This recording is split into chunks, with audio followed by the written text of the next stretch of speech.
Action.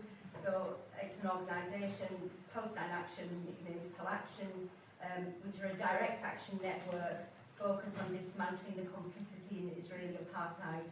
The first action that was carried out by Pal Action was in April 2024, where 4 activists scaled the roof of Teledyne and dismantled it, and it resulted in the factory being closed for a period of time. And then there was a further action by Pal Action by 4 different activists on the 15th of May, which was coincidentally on the day of the Nakba. Activists dismantled the roof and closed the operations at the factory. So I think our next speaker needs no introduction. He's one of the original 4 activists and probably knows more about Teledyne than we do. So please welcome Najam Shah.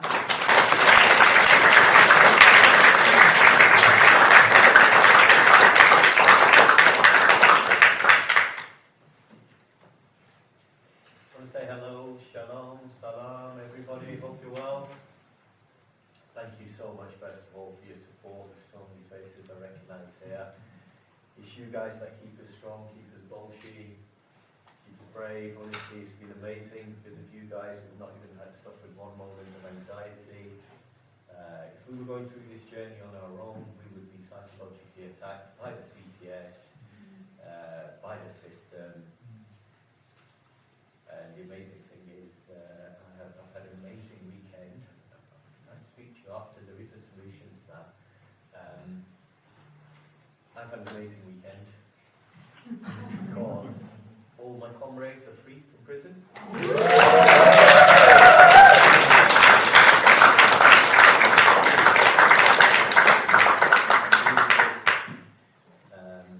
did want to read out his statement, the guy who got released last. Amazing statement. Try and find it. I'll try and find it and pass it on. Amazing. So so we had a little reunion. The comrades, we sat down, spent 10 hours prepping for the court trial with professionals from Pal Action. We've sorted everything out for us, and honestly, we can't wait to get into that courtroom because we're going to put Teledyne on trial that day.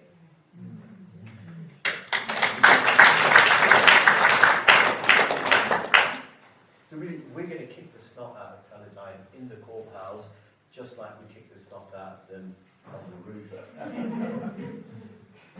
going to come back to New Yorkshire, guys. I've been watching you guys. You guys, you've been amazing. What you're doing in these train stations. Was it train station? Leeds train station? Bradford train station? That's probably why my trains keep getting cancelled, but what can we do, eh? And amazing lobbying of Philip Davies.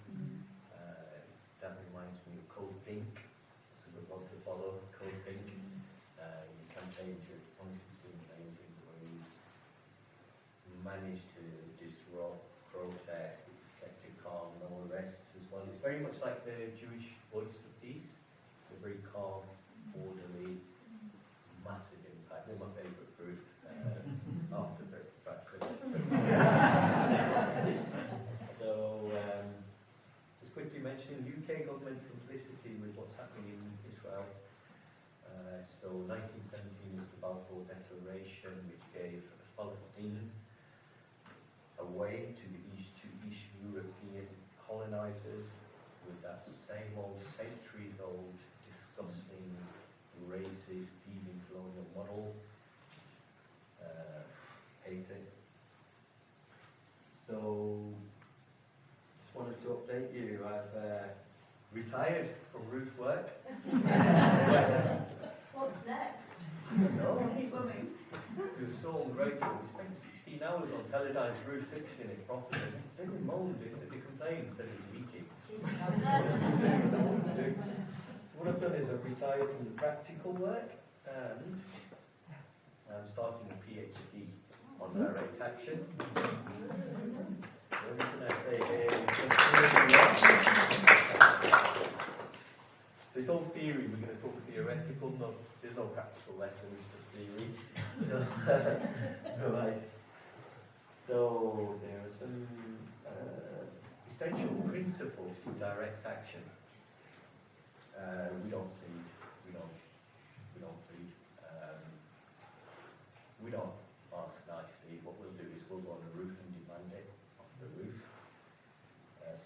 It's first essential principle. We don't sit around asking nicely when we know we need to know. There's a professor called David Greenberg. He said if your community is thirsty, you're short of water, and the authorities wouldn't bring you that water, would you like write an email to them or petition? Would you sign a petition, or would you just grab a spade and dig that well and dare them to stop us? You dig that well, wouldn't you? If your children are thirsty. Direct action is not as audacious and abstract as it looks when you're watching from the floor. There's an analogy, many analogies. Let's say we're on our road, you can see a child in his house, and you know he's hurt, you know he's starving, and you know the authorities that are supposed to protect him are complicit with this child's starvation. What can you do? Are you going to ring the people that are complicit and say save the child, the ones who are actually killing him? Or are you going to smash that door down and you can save that kid? Most of you are going to smash that door down, aren't you? So we smashed the roof down. You know, kind of matches.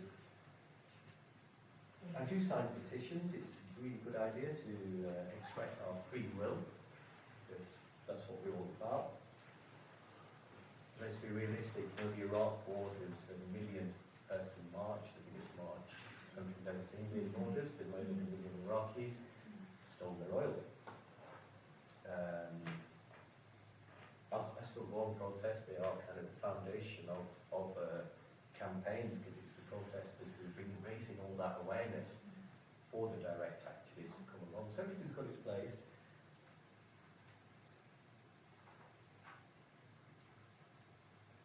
The reasons I joined Pal Action, and the reason I did the action, the reason I joined Pal Action, I'm always looking for groups with proven success, experience, because then that maximises the efficiency of what I can do. I'd rather follow their leadership and try and start something new, maximise efficiency.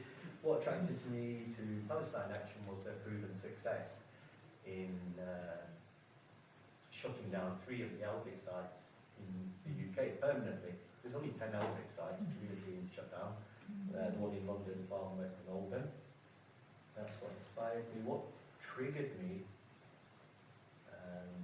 I don't have a criminal record. I'm a very geeky guy. I've got a maths degree. I like teaching maths to adults in the community so we can get on a bit better. I like reading. I like studying books. What made me do it? Thousands of war crimes.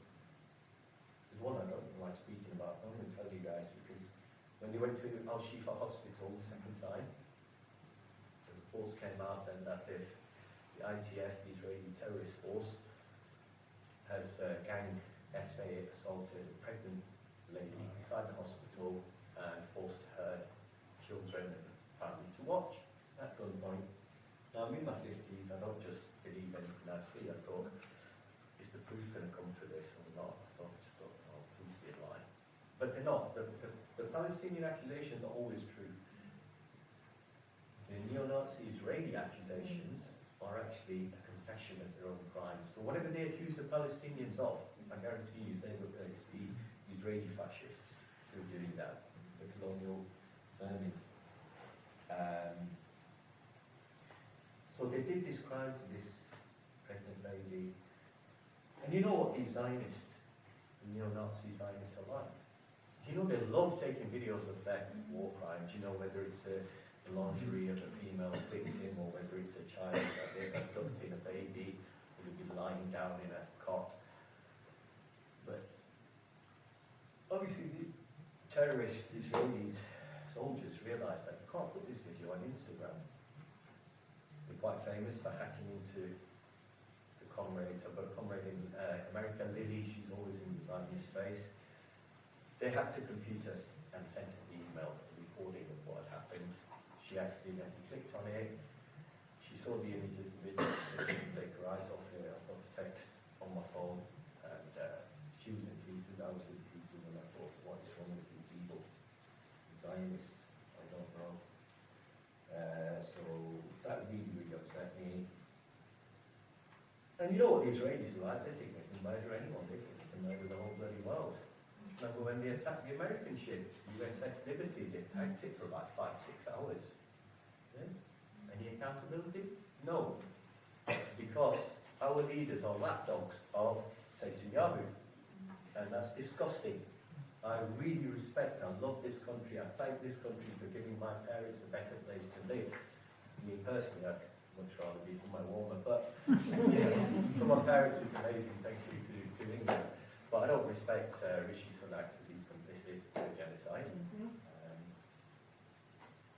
So, 1st of April, the Israelis murdered 3 British brothers, citizens of ours. There were 8 workers working for the World Central Kitchen. So basically, that's Israel just, sorry, I'm getting upset, is putting up 2 fingers to the world and saying, we're going to kill everyone. Yeah?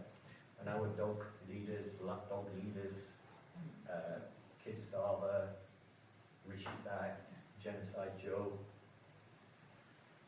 they're just going to be complicit. Because they're not our leaders, they're just the lapdogs of Israel, that's what they are. So, 4 reasons for doing it. Petitions, I did them. Marches, I did them. We try to invoke Article 6 as a petition to remove the USA from the UN. And, yeah, right, the actual... So on the 1st I found out, on the 1st of April I found out I'd just made 3 British citizens. I thought I'd had enough. I made a couple of phone calls. We got up early. The next morning, we went to Teledyne. And at 5:04 in the morning, Yorkshire Police, they received a phone call from Teledyne Security saying, there's people coming in. First thing we noticed was really pleasantly surprised by how easy it is to raid a war factory.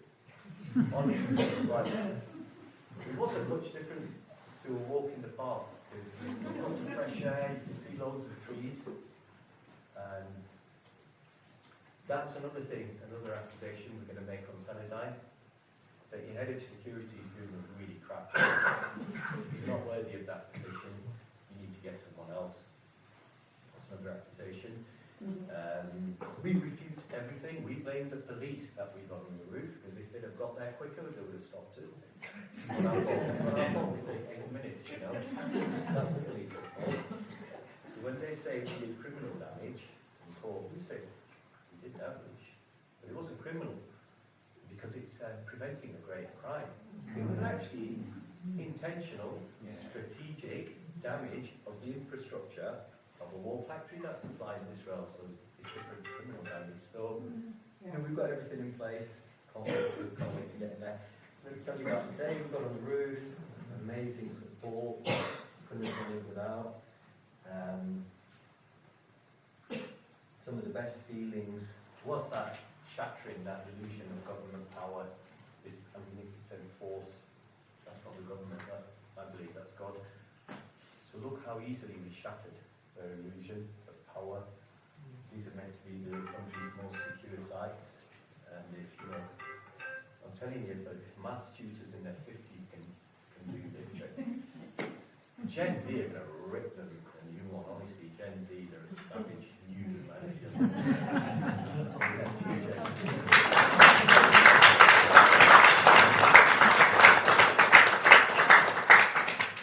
Another thing I'm really proud of, there was 4 of us on there. We were all different races, we were all different ages, we were different religions, we were different genders, we were of different sexualities, we were of different origins, and we all came together.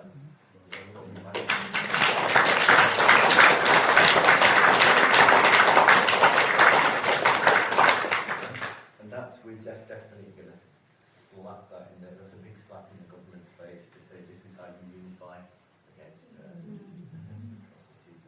Slap in the face to them. Honestly, absolutely, it felt amazing. Honestly, you feel so liberated because there's 35 police vehicles, there's a horse man. I don't know what we wanted to do with the horses. There's a dog. There's a dog. There's armed response in the morning, and we're like, we're not going inside. Just protesters. We must die. We went away after a bit. yeah, that liberating feeling that there's 35 police vehicles and you're just smashing stuff up and you can't do anything. It wasn't the police who brought us down. We decided what time we were coming down. We had some negotiations and we asked for water and they said, "You want a sledgehammer?" We said, "No way, we ain't finished with that. You can have a crowbar." So 16 hours later, the officers come up and looking really tired, like, "Just want to go home." "Guys, you've done a good job. You've done a really good job." I thought, "He's lying. He's lying." He actually told the truth because I got home and my phone's blazing. "You're in the Jerusalem Post." I said, "What? What do you mean, Jerusalem in Israel?" "Yeah." I said, "Oh my God, what did they say? Did they say Muslim terrorist?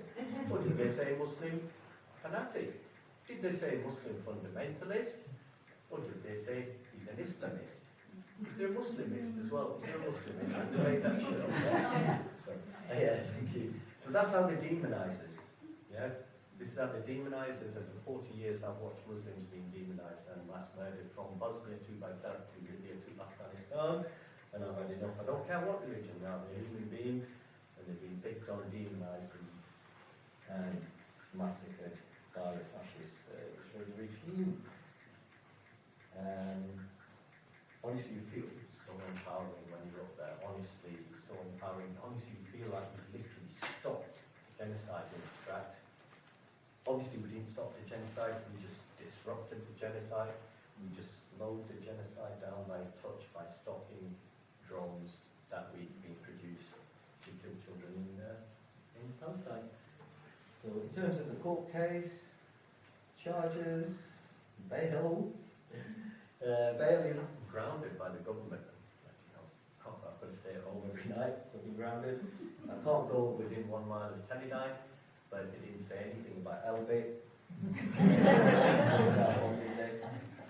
Court case is on 2nd of September. Join us, we're turning it into a carnival.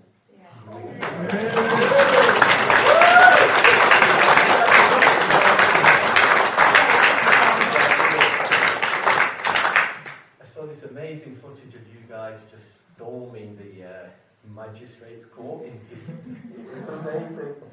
And I was like showing my friends, I said, "Have you ever seen this ever happen?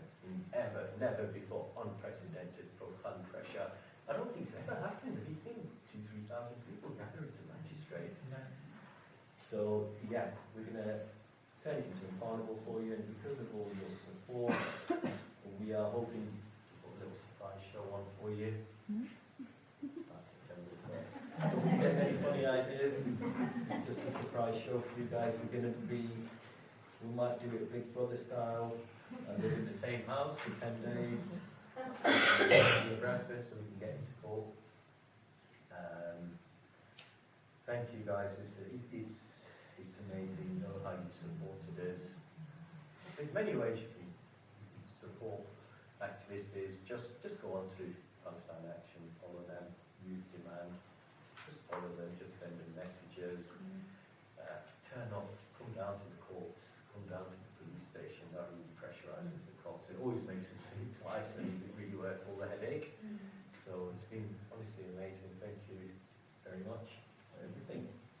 The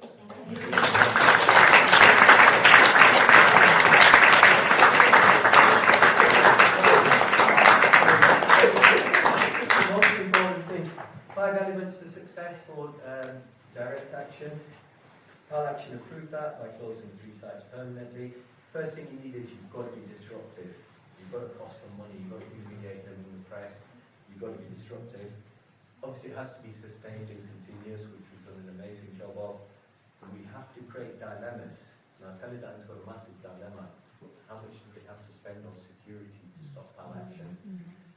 They tried that in Tamworth and bankrupted themselves because it costs so much in security. So there's dilemmas for the police, there's dilemmas for the government. The other thing that you have to have sacrifice. People have to sacrifice because that's what inspires other people, and that's what terrifies the opposition when they know you are willing to sacrifice for your cause. And fifth element is you've got to be very focused on the target. It's no point scattergun